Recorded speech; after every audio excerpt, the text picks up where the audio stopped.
تو یہ ساری چیزیں اگلے الیکشن میں ہمارے اہداف ہوں گے. فاٹا کے انضمام کے بعد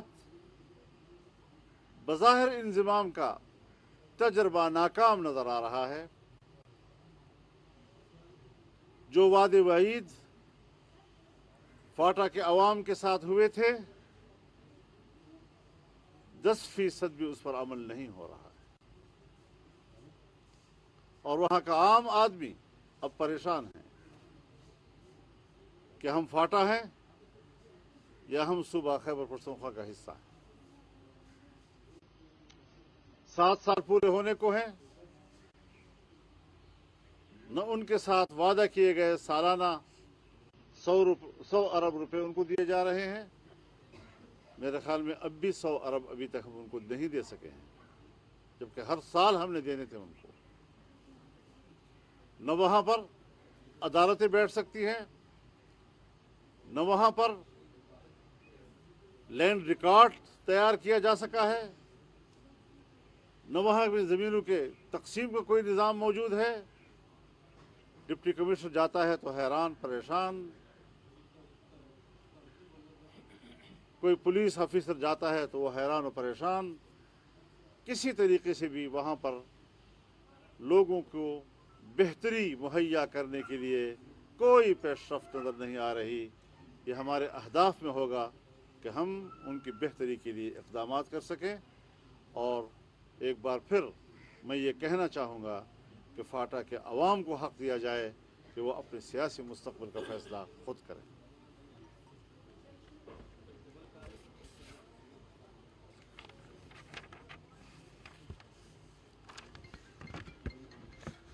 اس وقت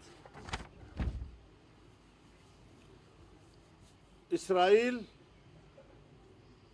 فلسطینی باشندوں پہ جس طرح بمباری کر رہا ہے، 20,000 سے زیادہ عام شہری اس وقت تک شہید ہو چکے ہیں ان کی بمباریوں کے نتیجے میں، اور ان میں 70% تعداد بچوں کی ہے یا خواتین کی ہے.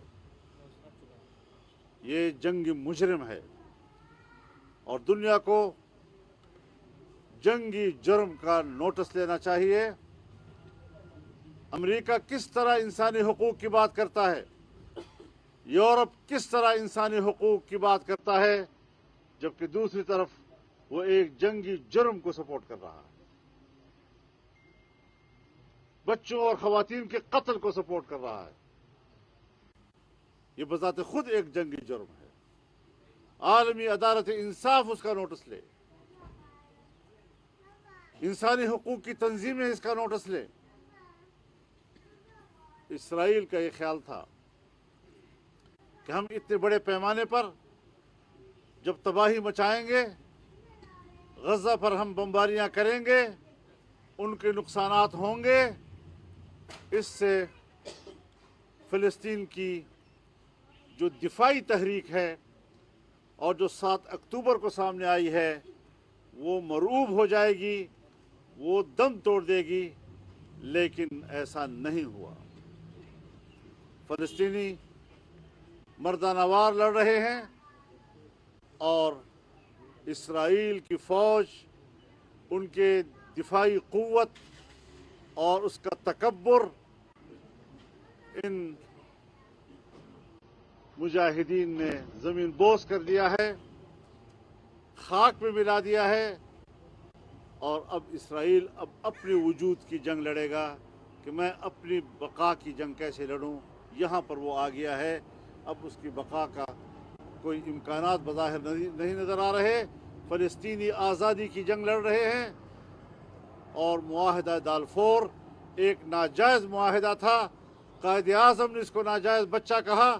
پاکستان کی قرارداد میں فلسطینیوں کے شانہ بشانہ کھڑے ہونے کا حصہ شامل کیا گیا. یہ تمام ہماری تاریخ ہے. اس کے باوجود یہاں پر اسرائیل کو تسلیم کرنے کے لیے ایک باقاعدہ حکومت جمائی گئی، ایک اقتدار بنایا گیا تاکہ اسرائیل کو تسلیم کرایا جا سکے پاکستان سے.